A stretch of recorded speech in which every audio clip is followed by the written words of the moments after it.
여러분 그 뼈 부러져 본 적 있으세요? 골절. 실금 말고 뽀각. 뼈가 부러지고 나면 그 부러진 곳이 다시 붙을 때는 원래 뼈가 아니라 새롭게 붙은 거잖아요. 그러면 더 약할 것 같은데 신기하게 부러졌던 곳은 더 튼튼하게 붙는답니다. 칼슘이 뭉치면서 예전보다 훨씬 더 튼튼한 뼈가 된대요. 신기하지 않아요? 어니스트 해밍웨이 여러분 아시나요? 어니스트 해밍웨이 그 소설 노인과 바다를 쓴 그 해밍웨이 그 소설가요.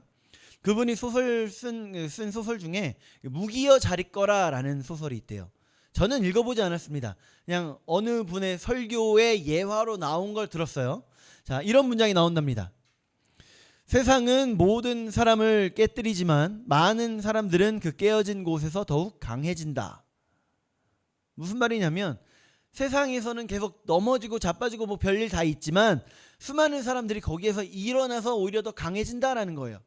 완전히 성경에서 말하는 고난과 똑같죠. 우리도 고난을 통해 강해지잖아요. 고난이 오지만 계속해서 이기면서 우리는 그 고난보다 더욱더 강해지는 겁니다. 오늘 우리 읽은 출애굽기 34장 말씀 배경 보면요. 진짜 처절한 그 깨어짐. 처절한 깨어짐에서부터 출발하는 거예요. 우리 앞장에서 본 말씀입니다. 이스라엘 백성들이 시내산 아래에서 시내산에 올라간 모세를 며칠 동안 기다리죠? 네, 40일 동안을 기다려요. 40일 동안을. 40일 동안 그냥 가만히 기다리면 되는데 불안함과 두려움을 이겨내지 못하고 눈에 안 보이는 하나님으로 인해 두려워지고 걱정이 되니까 컨트롤할 수 없는 하나님으로 인해 걱정이 되니까 컨트롤할 수 있는 눈에 보이는 뭘 만들어요? 금송아지를 만들어요. 그리고 거기다 이름을 뭐라고 지었다고 했죠? 여호와라고 지었다고. 와 대단한데? 맞아요. 여호와다라고 하면서 거기 앞에서 뛰어놀고 난리를 쳤다 했죠. 그거 보고 모세가 화가 나서 하나님께서 직접 써주신 돌판 들고 내려오다가 그 돌판 어떻게 해요? 집어 던져버려요. 깨져버립니다. 깨져버려요. 산산조각 나요. 그 돌판이 깨진 것처럼 지난주 말씀인가요? 지난주 말씀인가요? 하나님과의 관계도 완전히 깨져버렸다. 박살이 납니다. 자, 나의 지독한 연약함, 내 실수 때문에 하나님과의 관계가 처참하게 부서지는 경험 여러분 해본 적 있으신가요? 저는 저의 반복되는 죄로 인해서 여러분 이런 말은 마음에 담아두지 마세요. 기억에서 지워버리세요. 지금만 듣고. 환상을 보여주시는데 예수님께서 저를 쓱 쳐다보시고 제가 예수님 하려는 사이에 고개를 돌려버리셨어요. 꿈이었는지는 모르겠어요. 잊어버리세요. 쓰지 마요. 우리가 이렇게 계속해서 깨지고 망가지고 그런 삶을 살잖아요. 그때 그 절망의 자리에서 주저앉아 있을 것인가? 내가 계속 넘어지고 계속해서 깨지면 하나님 나 이렇게 연약한데 하나님 과연 나를 계속 사용하실까? 하나님 나를 계속 사랑하실까? 주저앉아 있을 수 있어요? 우린 주저앉아 있을 수 없어요. 왜냐하면 우리 하나님은 우리에게 다가오시니까요. 어떻게 다가오실까요?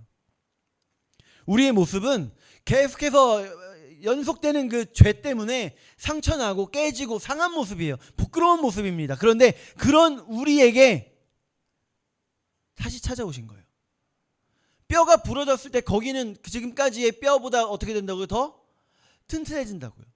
내가 하나님과의 관계가 깨졌어요. 근데 그 나의 죄로 인해 하나님과의 관계가 깨진 상태에서 우리 하나님께서 나에게 다시 다가오셔서 나와 하나님과의 관계가 다시 붙으면 그럼 어떻게 될까요? 지금까지보다 더 단단하게 붙여주시는 거예요. 우리 그 연약함 가운데 우리에게 찾아오시는 그 하나님의 사랑 다시 한번 우리 오늘 말씀 통해서 좀 확인해 보도록 하겠습니다. 첫 번째는요. 다시 한번 또 기회를 주시는 하나님이에요. 우리 자비로우신 하나님은요. 우리가 한번 실수했다고 우리를 완전히 버려버리지 않으세요. 다시 찾아오셔서 다시 기회를 주시는 겁니다. 마치 베드로가 예수님을 배신하고 돌아가서 나는 물고기 잡아야 되겠다고 그 물고기 잡던 그때에 예수님 다시 돌아오셔서 시몬아 내가 나를 사랑하느냐 물어봐 주셨던 것처럼. 자, 우리 본문 1절 말씀 한번 봅시다. 1절. 자, 시작. 여호와께서 모세에게 이르시되 너는 돌판 둘을 처음 것과 같이 다듬어 만들라. 내가 깨트린 처음 판에 있던 말을 내가 그 판에 쓰리니. 아멘. 다시 가지고 와. 물론 여기서 하나님이 만들어주신 돌판, 산 위에서 만들어서 주기만 하셨던 그 돌판을 이제 산 밑에서부터 80세 어르신이 짊어지고 올라가야 된다라는 그 어려움은 있어요. 어려움은 있어요. 고통의 시간은 있습니다. 그렇지만 포기하지 않으셨고 버리지 않으셨고 찾아오셔서 다시 한번 기회를 주시는 거예요. 여러분, 에디슨 하면 별명이 뭐죠? 발명왕. 맞아요. 발명왕 에디슨.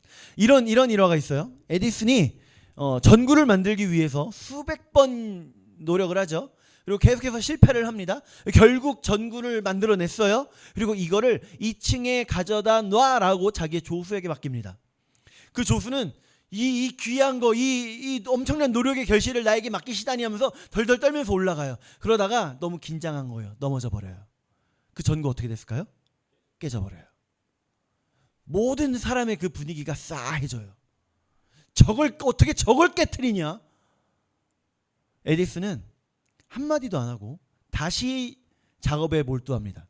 며칠을 걸려서 다시 전구를 만들어요. 그럼 이제 이 전구를 누구에게 맡기면 좋을까요? 덜덜 떨면서 깨뜨렸던 그 못난 놈한테 맡겨도 돼요? 안 돼요. 원래 안 돼요. 근데 에디슨 그 사람한테 맡깁니다. 두 번째 전구, 그 사람에게 똑같이 맡기는 거예요. 우리 하나님도 마찬가지. 금송아지 사건. 자, 이거는 하나님께서 그 이스라엘 백성들을 한 번에 다 싹 쓸어버리셔도 그 누구도 뭐라 할 말 없어요. 왜냐? 자기들이 잘못했으니까. 그런데 하나님께서는 모세를 다시 부르시는 겁니다. 하나님께서 모세를 부르셨다는 건 모세로 대표되는 누구를 부르셨다는 거예요? 이스라엘을 부르셨다는 거예요. 다시 돌판 깎아서 올라와.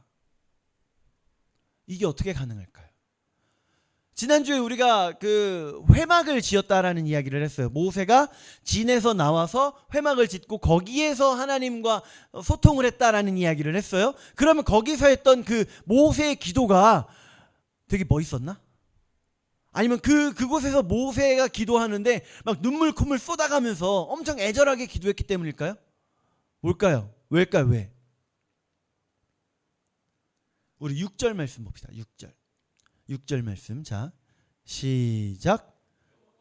그의 앞으로 지나시며 선포하시되 여호와라 여호와라.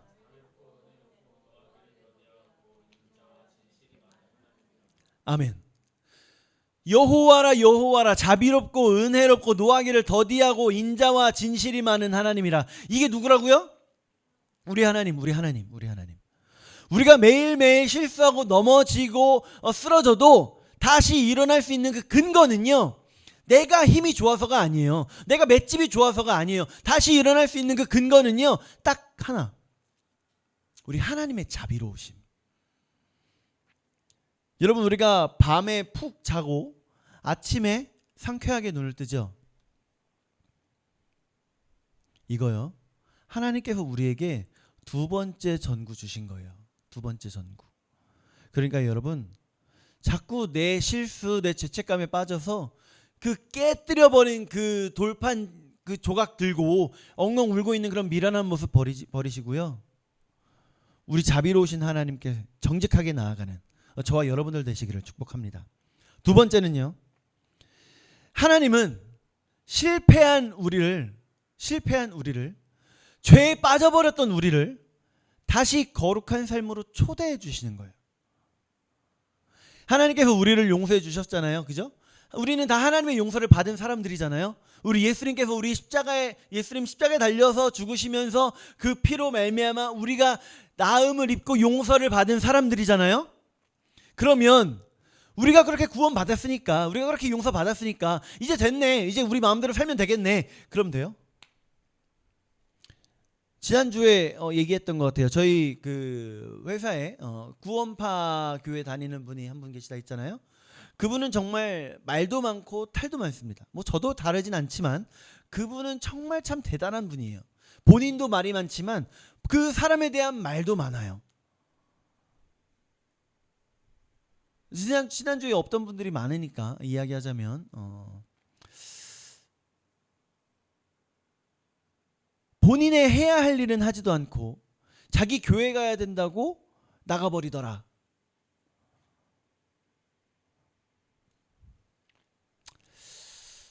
뭐 저도 뭐 그렇게 다르진 않지만 제가 그리스도인인 걸 아는 사람들과 함께 있는 자리에서 제가 그 얘기를 들으니까 제가 도저히 고개를 못 들겠는 거예요. 차마 거기에서 아유 저기는 이단이에요 라는 말은 차마 못하겠고. 여러분 구원받은 성도는 정말 마음대로 살아도 돼요? 구원받은 성도는 마음대로 살아도 돼요? 우리 13절 말씀 봅시다. 13절. 자, 단호한 말씀 13절 시작. 너희는 그들의 제단들을 헐고 그들의 주상을 깨뜨리고 그들의 아세라상을 찍을지어다. 아멘. 완전히 다르게 살라는 거예요. 가나안 땅에 들어가면 그 가나안 땅에 7 그 족속들이 있고 그들이 섬기는 우상들이 있는데 그거 다 쪼개버려, 다 잘라버려, 다 없애버려. 그들과 똑같은 삶을 살면 안 돼 라는 말씀을 하시는 거예요. 제가 정말 좋아하는 그 책의 저자 중에 한 명이 C.S. 루이스라고 있었죠. C.S. 루이스. 저희 집에 책 정말 많습니다. C.S. 루이스의 책. 그중에 영광의 무게라는 책이 있어요.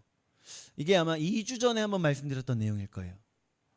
무지한 어린아이 같다라는 표현을 했었던, 저 바다에서 누릴 수 있는 아주 풍요롭고 편안한 휴식이 있는데 거기에 그 바닷가에서 누리는 그 휴식을 모르다 보니까 빈민가에서 진흙 가지고 장난치고 있는 어린아이 같은 모습이 우리다. 하나님은 그 바닷가로 와, 일로 와, 여기서 신나게 놀자라고 우리에게 손짓하시는데 우리는 그곳에서의 기쁨을 모르기 때문에 여기에 진흙 갖고 노는 걸 오히려 즐거워하고 있는 그런 무지한 어린아이다. 여러분, 우리가 세상 쾌락이나 그 알량한 그 자랑거리, 여전히 우리가 그런 거 붙잡고 있는 거예요. 그게 딱 진흙 장난하고 있는 그 무지한 어린아이와 같다라는 겁니다. 하나님이 왜 가나안 땅의 그 우상들을 다 부셔버리라고 말씀하셨죠? 그들과 똑같이 살지 말라고. 왜 내 손에 있는 진흙 뺏어버리시는 걸까요? 우리 괴롭히시려고요? 아니에요. 그 더러운 진흙을 놔야, 그 진흙 놔야 하나님께서 주시는 진짜 그 은혜의 바다에서 그 은혜를 마음껏 누릴 수 있기 때문에요. 진정한 회복은요, 눈물 찔끔 흘리고 용서받았다 이걸로 끝나는 게 아니에요. 내 삶의 우선순위를 바꾸는 겁니다. 거룩한 결단으로 이어져야 돼요. 우리 한번 솔직하게 다시 한번 생각을 해보자고요. 지난 한 주 동안 우리가 우리 손에 꽉 붙잡고 있던 게 무엇인지, 내 손에 포기하지 못하고 있던 그 진흙 장난 도대체 뭔지, 우리 이제 그거 좀 내려놓읍시다. 도대체 왜 아직도 우리 포기하지 못할까요? 지지난주에 이야기하면서 포기합시다 했는데 제가 제 삶을 돌아보니까 여전히 붙잡고 있더라고요.